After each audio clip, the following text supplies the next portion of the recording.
சட்னியில் ஒட்டாமல் எப்படி வருதுன்னு பாருங்கள். டேஸ்ட் ரொம்ப நல்லாயிருக்கும்.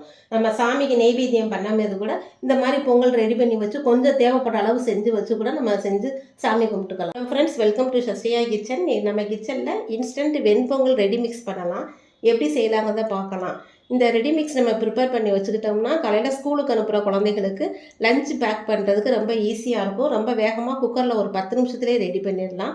அதே மாதிரி பேச்சுலர் பசங்களும் ரெடி பண்ணி கொண்டு போயிட்டாங்கன்னா அவங்களுக்கு ரொம்ப வசதியாக இருக்கும் இந்த ரெடி மிக்ஸு.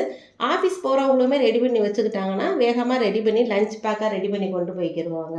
அதுக்கு வந்து நம்ம இந்த ரெடி மிக்ஸ் தயாரிக்கிறதுக்கு பச்சரிசி எடுத்துக்கிறோம். பொன்னி பச்சரிசி எடுத்துக்கிடுவோம். நல்லா பொடியாக இருக்கிற அரிசி எடுத்துக்கிடுவோம். இந்த பச்சரிசி வந்து 1 கப் எடுத்தோம்னா அதில் வந்து 1/2 கப்பு பாசிப்பருப்பு எடுத்துக்கிடுவோம். இது ரெண்டையுமே ஊற வைக்க வேணாம். அப்படியே நம்ம கழுவி நல்லா காய போட்டுட்டு அப்படியே நம்ம வறுத்து அரைக்கிறதா. இந்த காய போட்டது வந்து நிழல் காய்ச்சலாகவே நம்ம காய போடுவோம். இப்போ எப்படி செய்யலாங்கிறத பார்க்கலாம். இப்போ நம்ம எடுத்துருக்க அரிசியை வந்து முதல் நல்லா கழுவிக்கிடுவோம். இதை ஊற வைக்க தேவையில்லை. கழுவுனதுக்கப்புறம் நம்ம அப்படியே காய போட்டுடலாம். அரிசி தனியாக பருப்பு தனியாக நம்ம கழுவி காய போடுவோம்.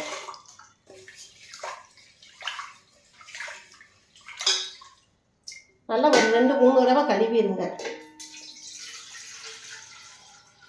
அரிசியை நம்ம இந்த மாதிரி நல்லா கழுவிட்டு தண்ணியெல்லாம் நல்லா உணர வச்சுக்கிடுவோம். இதுக்கு அடுத்து வந்து நம்ம பருப்பு எடுத்து கழுவலாம். அதே மாதிரி பருப்பையும் எடுத்து கழுவி நல்லா தண்ணி இல்லாமல் உணர்த்தி விட்டுட்டு அதுக்கப்புறம் அப்படியே காய வைக்கிறது தான். ஒரு நாள் ரெடி பண்ணி வச்சுக்கிட்டா போதும். நான் அரிசி கொஞ்சமாக போட்டிருக்கேன். நீங்கள் கொஞ்சம் சேர்த்து கூட வச்சு செஞ்சு வச்சுக்கோங்க. நம்ம எடுத்து வச்சுருக்க பருப்பையும் இதே மாதிரி நம்ம கழுவி தண்ணி இல்லாமல் வடித்து எடுத்துக்கிடுவோம். நல்லா ஒரு 2-3 தடவை நம்ம கழுவிடுவோம். கழுவிட்டு அதுக்கப்புறம் உணர விடுவோம். அரிசியும் பருப்பையும் தனித்தனியாகவே காயப்படுவோம். இந்த மாதிரி ரெடி பண்ணி வச்சுக்கிட்டோம்னா 3 மாதத்துக்கு இந்த ரெடி மிக்ஸ் நல்லா இருக்கும்.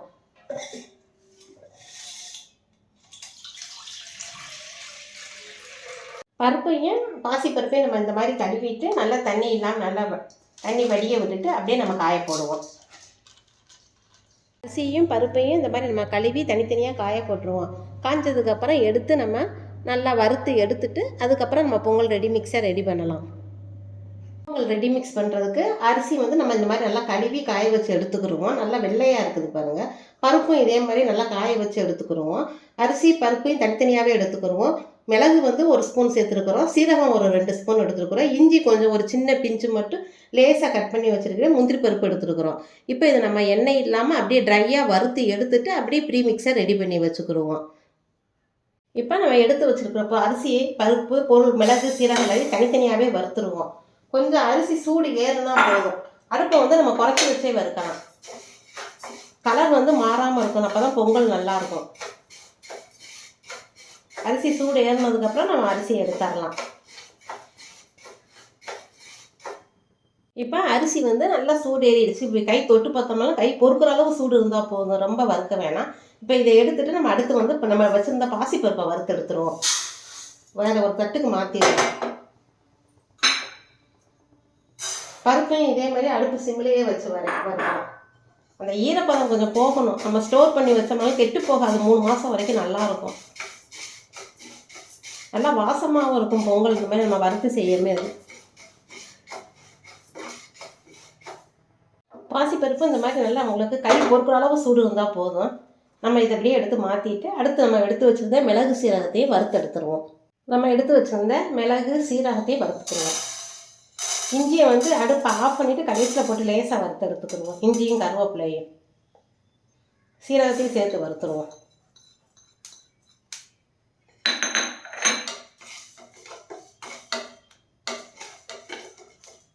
மிளகு சீரகமாக நல்லா வறுத்துருச்சு. இப்போ இதை வேறு ஒரு தட்டுக்கு மாற்றிட்டு அடுத்து நம்ம எடுத்து வச்சுருந்தா முந்திரி பருப்பை வறுத்துருவோம். முந்திரி பருப்பை அடுப்பு குறைச்சே வச்சு வறுக்கலாம். எண்ணெய் ஊற்றக்கூடாது. எண்ணெய் இல்லாமல் தான் வறுக்கணும். கொஞ்சம் கலர் மாறுற வரைக்கும் வறுத்து எடுத்துக்கலாம். கருவேப்பிலை நல்லா வதங்கிருச்சு. இப்போ நம்ம கட் பண்ணி வச்சுருந்த இஞ்சி சும்மா ஒரு சின்ன பிஞ்சளவு போதும் எடுத்தால் போதும். சும்மா லேசாக நல்லா கட் பண்ணி போட்டுக்கிடுவோம். லைட்டாக அப்படியே வறுத்து எடுத்துக்கிடுவோம். நல்லா வாசமாக இருக்கும். இப்போ அடுப்பு ஆஃப் பண்ணிடலாம். இப்போ நம்ம வறுத்து வச்சுருக்க அரிசி பருப்பு எல்லாமே ஆறிடுச்சு. நல்லா ஆறினதுக்கப்புறம் நம்ம அப்படியே மிக்ஸ் பண்ணி எடுத்து வச்சிடலாம். மிளகு சீரகம் முந்திரி பருப்பு போட்டிருக்கோம். கொஞ்சம் மிளகு சீரகம் வந்து நுணுக்கி போட்டுக்கிடுவோம். நுணுக்கி போட்டால் கொஞ்சம் நல்லா வாசனையாக இருக்கும். கருவேப்பிலை இஞ்சியும் சேர்த்துட்டோம். உப்பு சால்ட்டு கொஞ்சம் போட்டுக்கிடுவோம். இந்த பொங்கல் ப்ரீ மிக்ஸுக்கு தேவையான அளவு சால்ட்டு சேர்த்துக்கிடுவோம். இல்லை நீங்கள் தாளிக்கும் போது உப்பு போட்டுக்கிட்டாலும் சரி தான். கொஞ்சம் இப்போ உப்பு போட்டு வச்சோம்னா நல்லா சேர்ந்துக்கிறோம், நல்லா சூடாக. இதை இப்படியே நம்ம நல்லா கிளறி வச்சுட்டு ஒரு பாக்ஸில் ஸ்டோர் பண்ணி வச்சுக்கிடுவோம். கண்டெய்னர் பாக்ஸில் 3 மாதம் வரைக்கும் கெட்டு போகாது. தேவைப்படும் போது அப்படியே நம்ம தண்ணி மட்டும் நல்லா கொதிக்க வச்சு அப்படியே நம்ம குக்கரில் பொங்கலாக வச்சிடலாம். டேஸ்ட்டு ரொம்ப நல்லாயிருக்கும். நல்லா மிக்ஸ் பண்ணிடுறோம். மிக்ஸ் பண்ணிவிட்டு எடுத்து வைப்போம். அப்படியே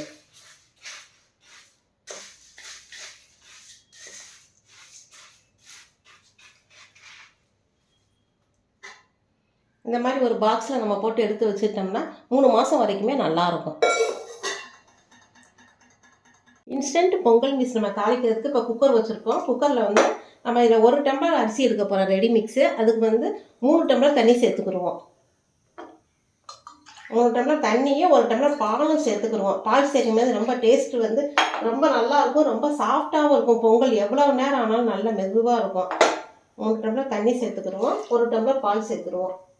பால் சேர்த்து நல்லா கொதிக்கும் போது நம்ம அந்த இன்ஸ்டன்ட் ரெடி மிக்ஸை நம்ம சேர்த்துருவோம். வேகமாக பண்ணிடலாம். நல்லா கொதிக்கட்டும். கொதித்ததுக்கப்புறம் அந்த இன்ஸ்டன்ட் மிக்ஸை நம்ம சேர்க்கலாம். இப்போ பாலும் தண்ணியும் நல்லா கொதிக்குது. இப்போ நம்ம இன்ஸ்டன்ட் ரெடி மிக்ஸை அப்படியே சேர்த்துடலாம். நம்ம ரெடி பண்ணி வச்சுருக்கோம்னா இது மாதிரி ஒரு ஸ்டோர் பண்ணி வச்சுட்டு நல்லா ஒரு குலுக்கி விட்டுக்குருவோம். அப்போ தான் அந்த உப்பு மிளகு சீரகம் எல்லாமே சேர்ந்து இருக்கும், நல்லா சேர்ந்து வரும். நம்ம எந்த டம்ளர் தண்ணி எடுத்தோமோ அதில் 1 டம்ளர் சேர்த்துக்கிடுவோம். ரொம்ப வேகமாக பண்ணிடலாம். 10 நிமிஷத்தில் உங்களுக்கு ரெடி ஆகிடும் பொங்கல். அப்படியே நம்ம சேர்த்துக்கிடுவோம். ஏற்கனவே உப்பு சேர்த்துருக்கோம். நம்ம கொஞ்சம் மட்டும் உப்பு சேர்த்துக்கிடுவோம். உப்பு நெய் வந்து 1 ஸ்பூன் நெய் சேர்த்துக்கிடுவோம். அந்த டைமில் நெய் சேர்க்கும்போது நான் பொங்கல் நல்லா சாஃப்டாக நல்லா மெதுவாக இருக்கும். நம்ம ஏற்கனவே மிளகு சீரகம் எல்லாமே சேர்த்துருக்கோம். அதெல்லாம் எதுவும் தேவையில்லை. உப்பு மட்டும் கொஞ்சம் நம்ம சேர்த்துக்கிறோம். ஏற்கனவே உப்பு சேர்த்துருக்குறோம். இப்போ கொஞ்சம் லைட்டாக போட்டுக்கிறோம். தேவைப்பட்டால் சேர்த்துக்கோங்க, இல்லைன்னா அதுவும் தேவையில்லை. காரம் தேவைப்பட்டால் மிளகா வத்தல் கிள்ளி போட்டுக்கோங்க. இந்த காரமே சரியாக இருக்கும். இப்படியும் நம்ம மூடி வச்சு ஒரு விசில் விட்டு சிம்மில் வச்சு ஒரு 5 நிமிஷம் கழிச்சு ஆஃப் பண்ணிடுவோம். ஆஃப் பண்ணால் வெண்பொங்கல் ரெடி ஆயிடும். ஊற வைக்க தேவையில்லை. ரொம்ப வேகமாக பண்ணிடலாம். இப்போ நம்ம குக்கரை ஓப்பன் பண்ணி பார்க்கலாம் எப்படி இருக்குன்னு. பொங்கல் பாருங்கள் எவ்வளோ சாஃப்டாக நல்லா வெந்திருக்கு பாருங்கள். டேஸ்ட்டு ரொம்ப நல்லா இருக்கும். நம்ம அரிசி ஊற வைக்க தேவையில்லை. இங்கே பாருங்கள் நல்லா குழம்பா நல்லா வெந்திருக்குது. இந்த டைமில் நம்ம எடுத்து வச்சுருந்த மல்லிப்பூ தேவைப்படுற அளவு கருவேப்பிலையும் கொத்தமல்லி தழையும் சேர்த்துக்கிடுவோம். நெய் 1 ஸ்பூன் இப்போ 1 ஸ்பூன் விட்டோம்னா நல்லா டேஸ்ட்டு ரொம்ப நல்லாயிருக்கும் பொங்கல். அப்படியே எடுத்து நம்ம சாப்பிட்றோங்க. நல்லா தொட்டோம்னாவே அப்படியே வலுவலுன்னு இருக்கும் பொங்கல்.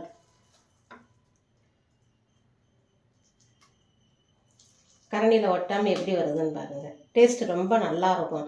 நம்ம சாமிக்கு நெய்வேத்தியம் பண்ணாமல் கூட இந்த மாதிரி பொங்கல் ரெடி பண்ணி வச்சு கொஞ்சம் தேவைப்பட்ட அளவு செஞ்சு வச்சு கூட நம்ம செஞ்சு சாமி கும்பிட்டுக்கலாம்.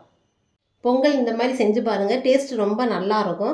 ரொம்ப நேரம் ஆனாலும் பொங்கலும் நல்லா சாஃப்டாக இருக்கும். உங்கள் கருத்துக்களை கமெண்ட் பாக்ஸில் தெரியப்படுத்துங்க. உங்களுக்கு இந்த வீடியோ பிடிச்சிருந்ததுன்னா சஷ்டிகா கிச்சனை லைக் பண்ணுங்கள், ஷேர் பண்ணுங்கள், சப்ஸ்கிரைப் பண்ணுங்கள். Okay, by.